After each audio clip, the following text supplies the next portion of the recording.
அன்பானவர்களே, மறுபடியும் இம்மானுவேல் கிறிஸ்தவ ஒளிபரப்பு கூட்டு ஸ்தாபனம் மூலம் இயேசுவுக்குள் புதுவாழ்வு என்ற நிகழ்ச்சியினூடாக உங்களை சந்திப்பதில் நான் பெருமகிழ்ச்சி அடைகிறேன். தேவன் தாமே இவ்வளவு நாட்களில் நம்மோடு கூட இருந்து மறுபடியும் உங்களை சந்திக்க வைத்த இந்த நேரத்துக்காக நான் நன்றி செலுத்தி அவருடைய சமூகத்தில் எங்களை ஒப்பு கொடுத்து ஜெபிப்போமா? ஜெபிப்போம். இதுவரை செய்த செயல்களுக்காக இறைவா உமக்கே ஸ்தோத்திரம், இயேசுவே உமக்கே ஸ்தோத்திரம். இதுவரை செய்த செயல்களுக்காக இறைவா உமக்கே ஸ்தோத்திரம், இயேசுவே உமக்கே ஸ்தோத்திரம். உளையான சேற்றில் கிடந்த என்னை ஒளி தரும் விளக்காய் மாற்றிய உம்மை, உளையான சேற்றில் கிடந்த என்னை ஒளி தரும் விளக்காய் மாற்றிய உம்மை, அலைகடல் அலைந்தே அசைகின்ற வரைக்கும், அலைகடல் அசைந்தே அலைகின்ற வரைக்கும் இன்னிசை முழங்கி பாடுவேன் நன்றி, இன்னிசை முழங்கி பாடுவேன் நன்றி. இதுவரை செய்த செயல்களுக்காக இறைவா உமக்கே ஸ்தோத்திரம், இயேசுவே உமக்கே ஸ்தோத்திரம். தனிமரமாக இருந்த என்னை கனி தரும் மரமாய் மாற்றிய உம்மை, தனிமரமாக இருந்த என்னை கனி தரும் மரமாய் மாற்றிய உம்மை, அலைகடல் அலைந்தே அசைகின்ற வரையில் திசைகளும் கோள்களும் அசைகின்ற வரையில் இன்னிசை முழங்க பாடுவேன் நன்றி, இன்னிசை முழங்க பாடுவேன் நன்றி.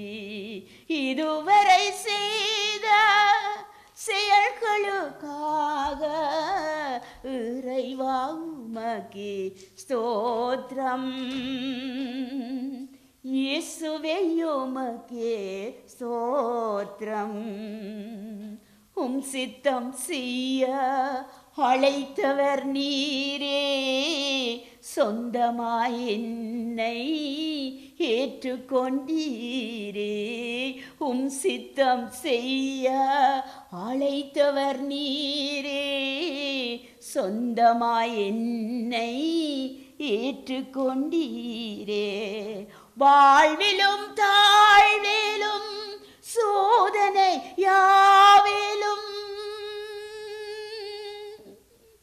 வாழ்விலும் தாழ்விலும் சோதனை யாவிலும் தாங்கினீர் தயவாய் பாடுவேன் நன்றி, தாங்கினீர் தயவாய் பாடுவேன் நன்றி.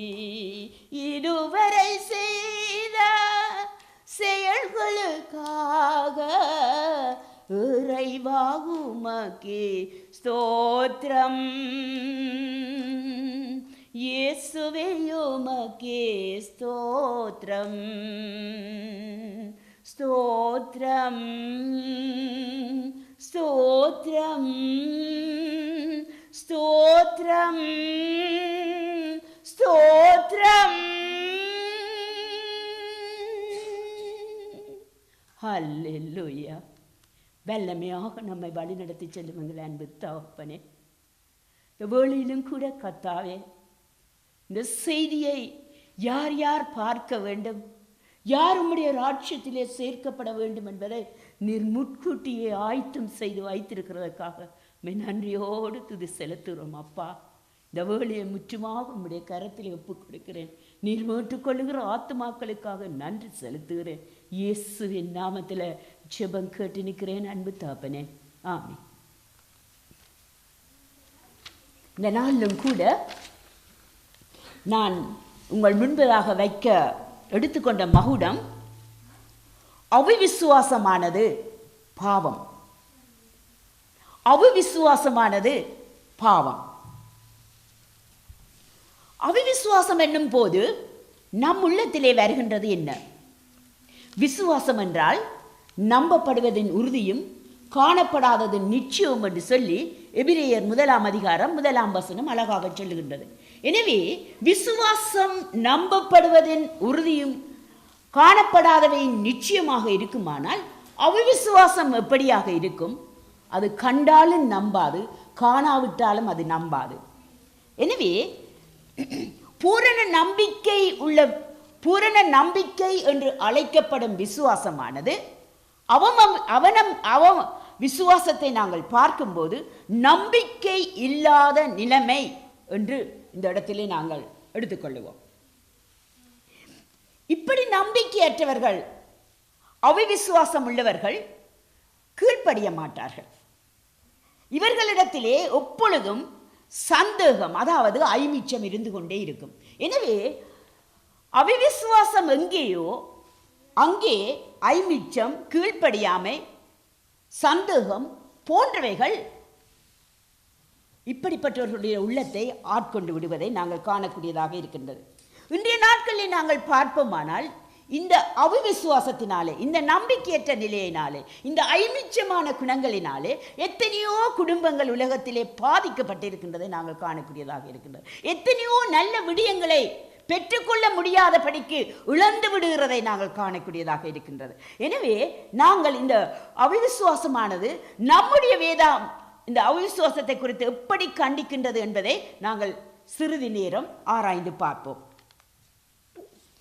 ரோமர் 14:23 பவுல் கூறும்போது, ஒருவன் சமுசியப்படுகிறவனாக புசித்தால், அதாவது இந்த பொருள் நல்லதா கூடாதா, இது தீங்குள்ளதா அல்லது என் உடலை கெடுக்குமா என்ற அந்த சமுசியம் அவனுக்குள்ளே இருந்து அதை அவன் புசிப்பானானால், அந்த சந்தேகம் அவனுக்குள்ளே எழுந்து அதை அவன் புசிப்பானானால், அவன் விசுவாசம் இல்லாமல் புசிக்கிறபடினால், அதாவது அவிவிசுவாசத்தோடு அவன் அந்த பொருளை புசிக்கின்றபடினால் ஆக்கினைக்குள்ளாக தீர்க்கப்படுகின்றான்.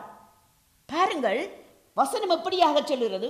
விசுவாசத்தினாலே வராத யாவுமே பாவம். நம்முடைய வாழ்க்கையில் அப்படியானால் நாங்கள் ஒவ்வொரு நாளும் எத்தனை பாவத்தை ஆண்டவருக்கு முன்பாக செய்கின்றோம்.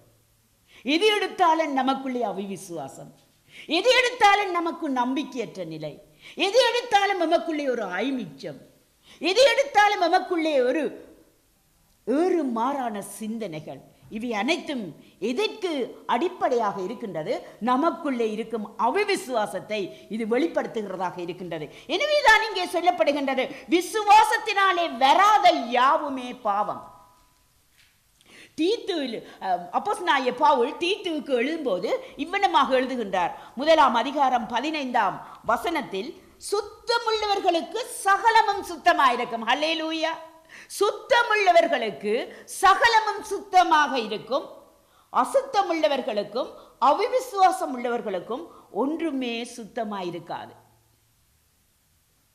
அவர்களுடைய புத்தியும் மனச்சாட்சியும் எப்பொழுதும் அசுத்தமாக இருக்கும். எவ்வளவு ஒரு அழகான வசனம் பாருங்கள். சுத்தமுள்ளவர்களுக்கு, அப்படியானால் சுத்தம் என்று கருதும் போது நாங்கள் இதை எடுத்துக்கொள்கின்றோம். நாங்கள் அங்க வஸ்திரங்களை சுத்தமாக வைத்துக்கொண்டு உடலை நன்றாக சுத்திகரித்து வைத்துக் கொள்ளுகிற சுத்தம் என்று நினைக்கின்றோமா? இல்லை.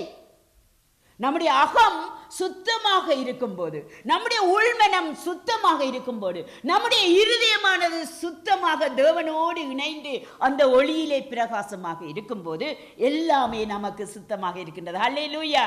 எனவேதான் இங்கே வசனம் சொல்கிறது, சுத்தமுள்ளவர்களுக்கு சகலமும் சுத்தமாயிருக்கும், அசுத்தமுள்ளவர்களுக்கும் அவிசுவாசம் உள்ளவர்களுக்கும் ஒன்றும் சுத்தமாயிருக்காது. எனவே அவிசுவாசம் உள்ள ஒருவனுடைய இருதயம் எப்படியாக இருக்கும்? சுத்தம் இல்லாததாக இருக்கும். எப்பொழுது பார்த்தாலும் சந்தேகம் அவர்களுக்குள்ளே இருக்கும், எப்பொழுது பார்த்தாலும் ஐமிச்சமான நிலைமைகள் இருக்கும், எப்பொழுது பார்த்தாலும் அவர்களுக்கு எதிர்மாறான கேள்விகள் இருக்கும். எனவே இங்கே சொல்லப்படுகிறது, அவிசுவாசம் உள்ளவர்களுக்கு ஒன்றும் சுத்தமாயிராது, ஒன்றுமே சுத்தமாயிராது. எனவே அன்பானவர்களே, விசுவாசத்தோடு நாங்கள் தேவனுடைய சந்நிதியிலே சேர அழைக்கப்பட்டிருக்கின்றோம். அடுத்ததாக என்ன சொல்லப்படுகின்றது? அவர்களுடைய புத்தி மாத்திரமல்ல, அவருடைய மனச்சாட்சியும் அசுத்தமாக இருக்கின்றது. யாருக்கு? அவிசுவாசிகளுக்கு. எனவேதான் ஆண்டவர் மத்தேயு 5:8 அழகாக சொன்னார், இருதயத்திலே சுத்தமுள்ளவர்கள் பாக்கியவான்கள், இருதயத்திலே சுத்தமுள்ளவர்கள் தான் பாக்கியவான்கள், ஏனெனில் அவர்கள் தான் தேவனை தரிசிப்பார்கள். அல்லேலூயா. இருதய சுத்தம் இல்லாமல் தேவனை நாங்கள் தரிசிக்கவே முடியாது.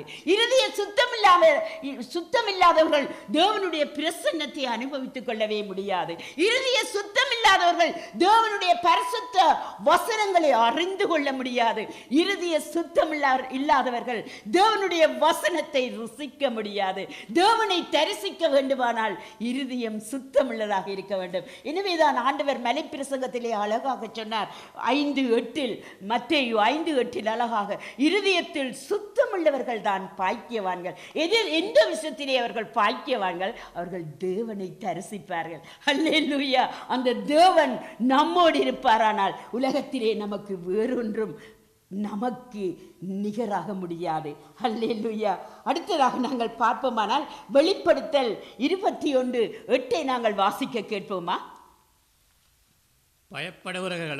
பயப்படுகிறவர்களும் அவிசுவாசிகளும் அருவருப்பானவர்களும் கொலைபாதகர்களும் விபச்சாரக்காரர்களும் சூனியக்காரர்களும் விக்கிர ஆராதனைக்காரர்களும் பொய்யர் அனைவரும் இரண்டாம் மரணமாகிய அக்கினியும் கந்தகமும் எரிகிற கடலிலே பங்கடைவார்கள் என்றார். இரண்டாம் மரணமாகிய அக்கினியும் கந்தகமும் எரிகின்ற அந்த கடலிலே பங்கடைவார்கள். யார்? இந்த 8 வித குணாதிசயங்களை உள்ளவர்கள். இதிலே இரண்டாவதாக குறிக்கப்பட்டிருக்கிறவர்கள் யார்? அவிசுவாசம் உள்ளவர்கள். எனவே அவிசுவாசம் பாவம் மாத்திரம் அல்ல, அவிசுவாசம் உள்ளவர்கள் தேவனுடைய சன்னிதானத்திலே போக முடியாதவர்கள். அவர்கள் இரண்டாம் மரணமாகிய அந்த அக்கினியும் கந்தகமும் சேர்ந்து அந்த கடலிலே தள்ளப்படுகிறவர்கள். அன்பானவர்களே, நாங்கள் எப்படியானவர்களாக இருக்கின்றோம்? சற்று நாங்கள் சிந்தித்து பார்க்க வேண்டியவர்களாக இருக்கின்றோம். அடுத்ததாக இரண்டாவது சொல்லப்படுகின்றது, அவிசுவாசம் ஆசீர்வாத குறைவுக்கு காரணமாக இருக்கின்றது. அவிசுவாசம் ஆசீர்வாத குறைவுக்கு காரணமாக இருக்கின்றது. அவிசுவாசமாக நாங்கள் வாழுவோமானால் தேவனிடத்திலே இருந்து வருகின்ற ஆசீர்வாதத்தை நாங்கள் பெற்றுக்கொள்ள முடியாதவர்களாக இருக்கின்றோம். ஏனெனில் மத்தேயு 13:58 நாங்கள் பார்ப்போமானால், இயேசு கிறிஸ்து வாழ்ந்த காலத்திலே அவர் கலிலேயாவிலே இருந்து கப்பர்நகூமிலே, அந்த கலிலேயாவில் உள்ள கப்பர்நகூமிலே அங்கே ஊழியம் செய்ய போயிருந்தார். அவர்களுடைய அவிசுவாசத்தின் நிமித்தம், யாருடைய? அந்த கப்பர்நகூமிலே இருந்த ஜனங்களுடைய அவிசுவாசத்தின் நிமித்தம் அங்கே அவருக்கு ஆசீர்வாதமான ஊழியத்தை செய்ய முடியாமல் போய்விட்டது என்று சொல்லி மத்தேயு 13:58 அவர்களுடைய அவிசுவாச நிமித்தம் நாசரேத்தில் உள்ள கப்பர்நகூமிலே அநேக அற்புதங்களை இயேசு செய்யவில்லை என்று சொல்லி வசனம் அழகாக சொல்லுகின்றது. நீதிமொழிகள் 18:21 அழகாக சாலமோன் அரசன் சொல்லுகின்றார், மரணமும் ஜீவனும் நாவின் அதிகாரத்திலே இருக்கின்றது. மரணமும் ஜீவனும் நாவின் அதிகாரத்திலே இருக்கின்றது. அதில் பிரியப்படுகிறவர்கள் அதின் கனியை புசிப்பார்கள். அல்லேலூயா. நீர் எதிரே பிரியப்படுகிறீர்கள்? நீங்கள் எதிரே பிரியப்படுகின்றீர்கள்? மரணமும் நம்முடைய நாவிலே தான் இருக்கின்றது. வாழ்வு நம்முடைய நாவிலே தான் இருக்கின்றது. ஆசீர்வாதமும் நம்முடைய நாவிலே தான் இருக்கின்றது. சாபமும் நம்முடைய நாவிலே தான் இருக்கின்றது. எல்லா அதிகாரங்களையும் நமக்கு கொடுத்த தேவன் நமக்குள்ளே இருப்பார். ஆனால் நாங்கள் இதை தெரிந்து கொள்வோம். அடுத்ததாக, அவிசுவாசமும் சந்தேகமும் மரணத்தையும் கோபாக்கினையும் கொண்டு வருகின்றது. மூன்றாவதாக என்ன நடக்கின்றது? அவிசுவாசமும் சந்தேகமும் என்னத்தை கொண்டு வருகின்றது? மரணத்தையும் கோபாக்கினையும் கொண்டு வருகின்றது. அவிசுவாசம் எங்கேயோ அங்கே சந்தேகம் வருகின்றது. அந்த சந்தேகம் அங்கே என்னத்தை கொண்டு வருகின்றது? மரணத்தையும் கோபாக்கினையும் கொண்டு வருகின்றது என்று சொல்லி வசனம் அழகாக சொல்லுகின்றது. யோவான் 3:36 குமாரனிடத்திலே விசுவாசமாயிருப்பவன் நித்திய ஜீவனை உடையவனாயிருக்கின்றான். குமாரன் யார்? இந்த குமாரன் இயேசு கிறிஸ்துவே. இந்த குமாரன் நமக்காக பாடுகளை அனுபவித்து நம்முடைய பாவங்களையும் நம்முடைய சாபங்களையும் ஏற்றுக்கொள்ள தேவகுமாரனாக உலகத்துக்குள்ளே வந்த மனுஷகுமாரன் இயேசு கிறிஸ்து. குமாரனிடத்திலே விசுவாசமாயிருப்பவன் நித்திய ஜீவனை உடையவனாயிருக்கின்றான். குமாரனை விசுவாசியாதவனோ ஜீவனை காண்பதில்லை. தேவனுடைய கோபம் அவன் மேல் நிலைத்து நிற்கும் என்றான். யோவான் ஸ்நானன் வந்த வேளையில இயேசுவை குறித்து இவ்வண்ணமாக சாட்சி கொடுத்தார். குமாரனிடத்திலே விசுவாசமாக இருப்பவன் தான் எப்படியாக இருப்பான்? அந்த நித்திய ஜீவன். அதற்காகத்தான் நாங்கள் ஓடுகிறோம், பாடுகிறோம், ஆடுகிறோம், பாடுகிறோம். அநித்தியமான இந்த உலகம் இன்று ஒரு நொடி பொழுதுக்குள்ளே அழிந்துவிடும். அந்த நித்தியத்துக்குள்ளே நாங்கள் போக வேண்டுமானால் குமாரனிடத்திலே நாங்கள் விசுவாசம் உள்ளவர்களாய் இருக்க வேண்டியவர்களாய் அழைக்கப்படுகின்றோம். எனவே அவிசுவாசம் உள்ளவன் என்ன செய்கிறான்? அவன் ஜீவனை காண்பதில்லை. அவனுக்குள்ளே அங்கே ஜீவன் இல்லை. மரித்த நிலை, ஆத்மாவிலே மரித்த நிலை. சகோதரனே, சகோதரியே, நீ எப்படிப்பட்டவராக இருக்கின்றாய்? தேவனுடைய கோபம் என்ன செய்கிறது? இப்படியான அவிசுவாசத்தின் மேல் நிலைத்து நிற்கிறவன் மேல் தேவனுடைய கோபாக்கினை வருகின்றது. எபிரேயர் 3:12 அப்போஸ்தலனாகிய பவுல் எபிரேய சபைக்கு இவ்வண்ணமாக உணர்த்துகின்றார்.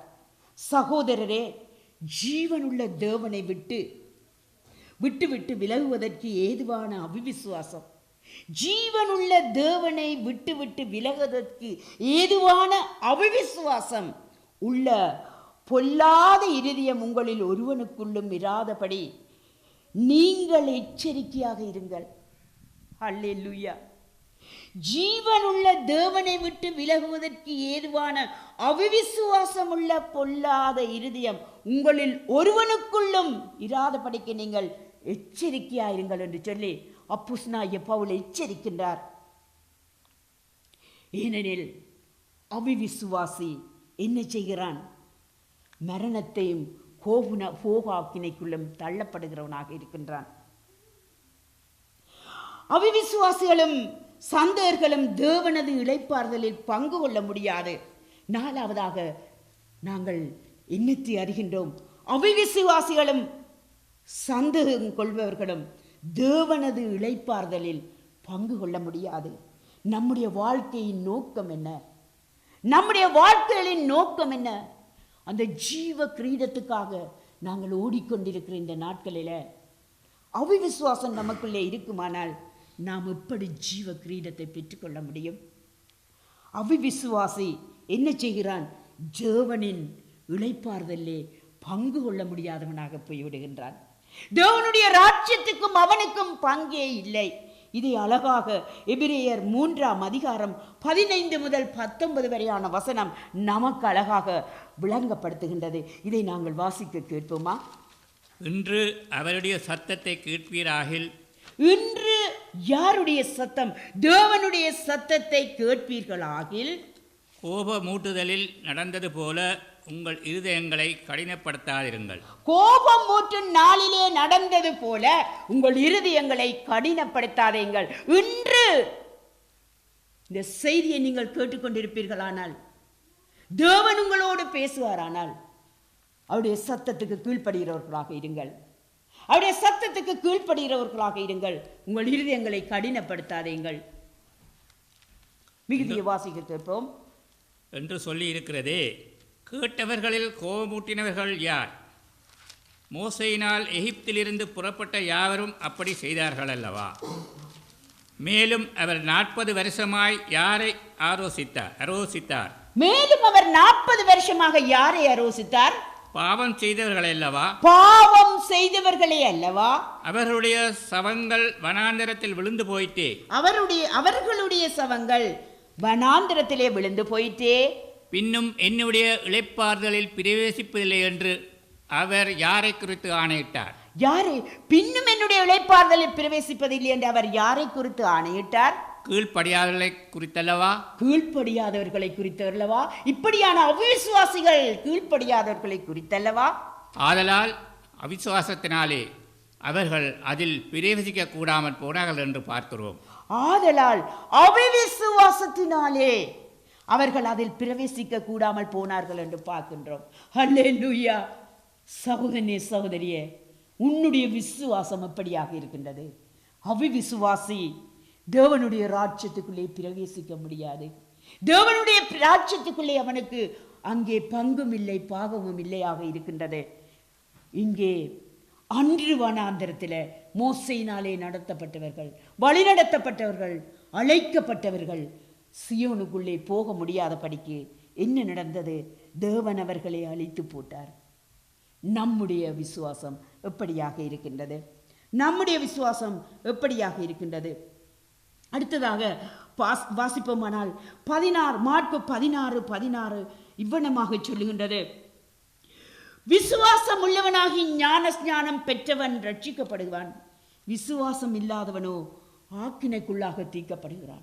விசுவாசம் யாரிடத்திலே? விசுவாசம் இயேசு கிறிஸ்துவே தேவன், இயேசு கிறிஸ்துவே என்னை ரட்சிப்பவர், இயேசு கிறிஸ்துவே அந்த நித்திய வாழ்வுக்கு வழி, இயேசு கிறிஸ்துவே என்னுடைய சாபங்களையும் பாவங்களையும் ஏற்றுக்கொண்டவர் என்று சொல்லி யார் விசுவாசித்து அவரை ஏற்றுக்கொள்ளுகின்றார்களோ, அவர்கள் ஏற்று ஞானஸ்நானம் பெற்றுக்கொள்ளுகிறார்களோ அவர்கள் ரட்சிக்கப்படுகிறார்கள்.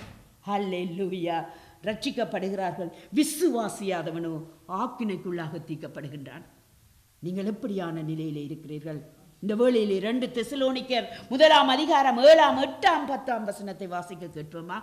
தேவனை அறியாதவர்களுக்கும் நம்முடைய கர்த்தராகிய இயேசு கிறிஸ்துவின் சுவிசேஷத்திற்கு கீழ்ப்படியாதவர்களுக்கும் நீதி உள்ள ஆக்கினையை செலுத்தும்படிக்கு கர்த்தராகிய இயேசு தமது வல்லமையின் தூதரோடும் ஜுவாலித்து எரிகிற அக்கினியோடும் வானத்திலிருந்து வெளிப்படும் போதும் அப்படியாகும். அல்லேலூயா.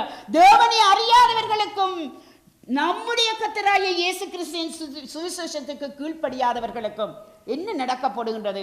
நீதியுள்ள அக்கினியை செலுத்தும்படிக்கு கர்த்தராகிய இயேசு தமது வல்லமையின் தூதரோடு ஜுவாலித்து எரிகிற அக்கினியோடு வர இருக்கின்றார். இது நிச்சயம். பிறந்த மனிதன் ஒவ்வொருவனும் இறப்பது நிச்சயம் எதுவோ அதே போல இயேசு கிறிஸ்து நியாய தீர்ப்புக்கு வருவதும் நிச்சயம். இதோ நாட்கள் நெருங்கிக் கொண்டிருக்கின்றது. இதோ அகிலம் முழுவதும் அதற்குரிய காரணங்கள், அத்தாட்சிகள் வெளிப்படுத்தப்பட்டு கொண்டிருக்கின்றன. 10வது வசனம் சொல்லுகின்றது, அவர்கள் கர்த்தருடைய சன்னிதானத்திலிருந்தும் அவருடைய வல்லமை பொருந்திய மகிமையில் இருந்தும் நீங்களாகி நித்திய அழிவாகிய தண்டனையை அடைவார்கள். யார்? இந்த அவிசுவாசிகள் என்ன செய்கிறார்கள்? நித்திய அழிவாகிய தண்டனை அடைவார்கள். நித்திய அழிவாகிய தண்டனையை பெற்றுக்கொள்ளுவார்கள். எனவே நாங்கள் விசுவாசத்தோடு இருக்க அழைக்கப்படுகிறோம். அவிசுவாசம் பாவம் மாத்திரமல்ல, தேவனுடைய வருகையிலே பங்கு கொள்ள முடியாதபடிக்கு நம்மை பின்வாங்க செய்கின்றது. 7வதாக அவிசுவாசிகளும் சந்தேகக்காரர்களும் தங்கள் பாவங்களிலே சாவார்கள். வசனம் சொல்லுகின்றது. வாசிப்பு யோவான் 8:21-24 வரையான வசனங்கள் இவ்வனமாக சொல்லுகின்றது. வாசிக்க கேட்போமா? இயேசு மறுபடியும் அவர்களை நோக்கி நான் போகிறேன், நீங்கள் என்னை தேடி உங்கள் பாவங்களிலே சாவீர்கள், நான் போகிற இடத்துக்கு வர உங்களால் கூடாது என்றார்.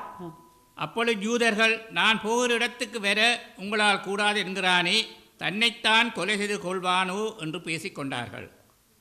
அவர் அவர்களை நோக்கி, நீங்கள் தாழ்வில் இருந்து உண்டானவர்கள், நான் உயர்வில் இருந்து உண்டானவன். நீங்கள் இந்த உலகத்தில் இருந்து உண்டானவர்கள், நான் இந்த உலகத்துக்கு உண்டானவன் அல்ல. ஆகையால் நீங்கள் உங்கள் பாவங்களில் சாவீர்கள் என்று உங்களுக்கு சொன்னேன். நானே அவர் என்று நீங்கள் விசுவாசியாவிட்டால் உங்கள் பாவங்களிலே சாவீர்கள் என்றார். அன்பானவர்களே, இந்த நாளிலும் கூட நீங்கள் எப்படியான நிலையிலே இருக்கின்றீர்கள்? அவிசுவாசம் எப்படியான பாவச் சேற்றுக்குள்ளே நம்மை கொண்டு போகின்றது என்பதை நாங்கள் இந்த வேளையிலே அறிந்தோம்.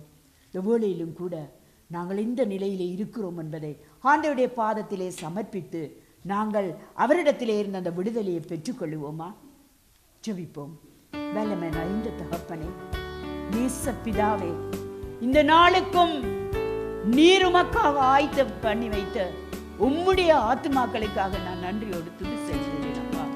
இந்த நாளிலும் கூட யார் இதை அவிசுவாச கண்களோடு பார்த்து கொண்டிருக்கின்றார்களோ அவர்களை விசுவாசத்துக்குள்ளே வழி நடத்தும்படி உடைய பாதத்திலே நான் தாழ்த்தி ஒப்புக் கொடுக்கிறேன்.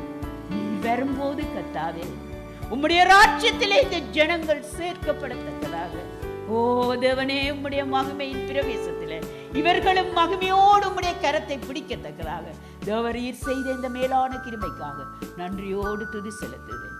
இயேசுவின் நாமத்திலே ஜெபிக்கிறேன் தந்தையே, ஆமென். அன்பானவர்களே, இந்த செய்தியானது நிச்சயம் உங்கள் இருதயத்தை விடுதலை செய்தது. அவிசுவாசமாக இருந்த உங்களை விசுவாசத்துக்குள் கொண்டு வந்தது என்று நான் விசுவாசித்த ஆண்டவருக்கு நன்றி செலுத்துகிறேன்.